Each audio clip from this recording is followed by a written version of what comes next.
Stadion utama perhelatan Pekan Olahraga Nasional ke-22 tahun 2028 mendatang akan dibangun di Kabupaten Lombok Barat. Ketiga lokasi yang disiapkan Pemda yakni wilayah Kuripan, Narmada, dan juga Gunung Sari. Salah satu lokasi yang disiapkan Lombok Barat untuk pembangunan stadion utama perhelatan PON 22 tahun 2028 di wilayah Kuripan, tepatnya di dekat Lapas Kelas 2A Mataram. Lokasi itu pun rencananya akan menjadi gelanggang olahraga terbesar dari lokasi lainnya karena dinilai akses menuju lokasi lebih mudah. Stadion utama yang akan dibangun di Kuripan ini rencananya untuk pembukaan dan penutupan PON. Sementara stadion di Narmada untuk stadion cabang olahraga sepeda dan lapangan basket. Pertimbangan pemilihan ketiga kawasan untuk pembangunan stadion utama PON tersebut ketersediaan lahan yang cukup luas. Secara akomodasi dan transportasi di Kabupaten Lombok Barat dekat dengan pusat kota Mataram sebagai ibu kota provinsi Nusa Tenggara Barat, sehingga cukup tersedia akomodasi hotel. Sebagai tuan rumah PON 22 tahun 2028, pemerintah daerah saat ini sedang konsen menyiapkan lahan untuk pembangunan stadion. Billing untuk menjadi tuan rumah ini KONI Provinsi, jadi kepemimpinan Pak Mori kemarin berharap sekali stadion yang nantinya menjadi tempat penutupan PON ini ada di Lombok Barat. Dan sejak awal beliau minta kita siapkan lahan ya yang minimal 10 hektar, dan itu sudah kita komunikasikan dengan Pak Bupati dan alhamdulillah Pak Bupati mendukung dan langsung memerintahkan kita untuk mencari lahan itu, dan kita berkoordinasi dengan ASER.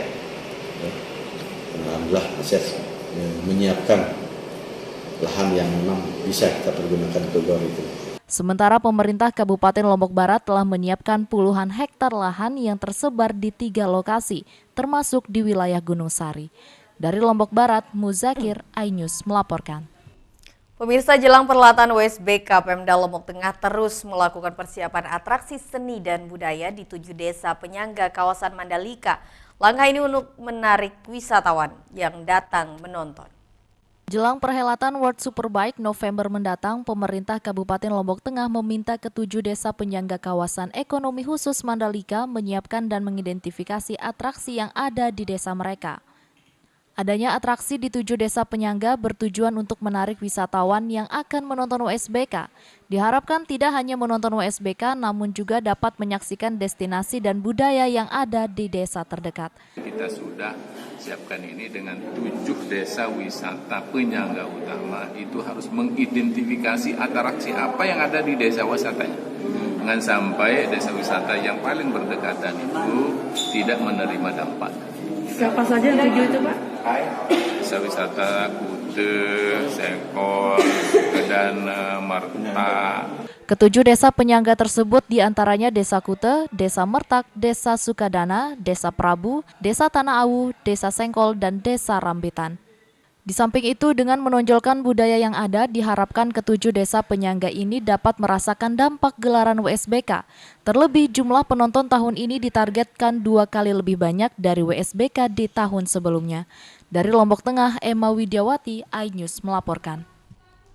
Pemirsa, pasca kenaikan BBM, Dinas Kelautan dan Perikanan Lombok Tengah mendesak pemerintah desa untuk segera melakukan verifikasi data terkait kebutuhan BBM bagi nelayan untuk turun melaut.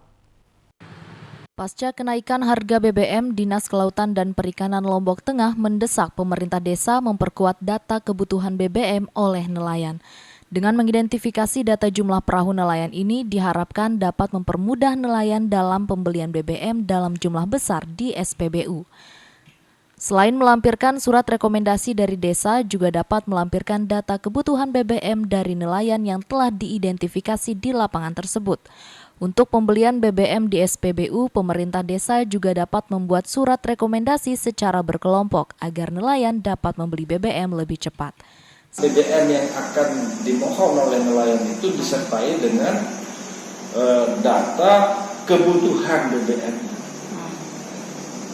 Sehingga termasuk inti juga kita tekankan kemarin supaya bapak-bapak dari desa itu juga bisa menyajikan data, rekomendasi kaitan dengan kebutuhan. Berapa sejumlah sampan yang ada di situ, kebutuhan BBM-nya berapa per hari, per minggu, per bulan. Itu yang harus kita sampaikan juga kepada SPBI untuk supaya mereka bisa dilayani gitu kan. Dipermudah lah begitu. Dipermudah.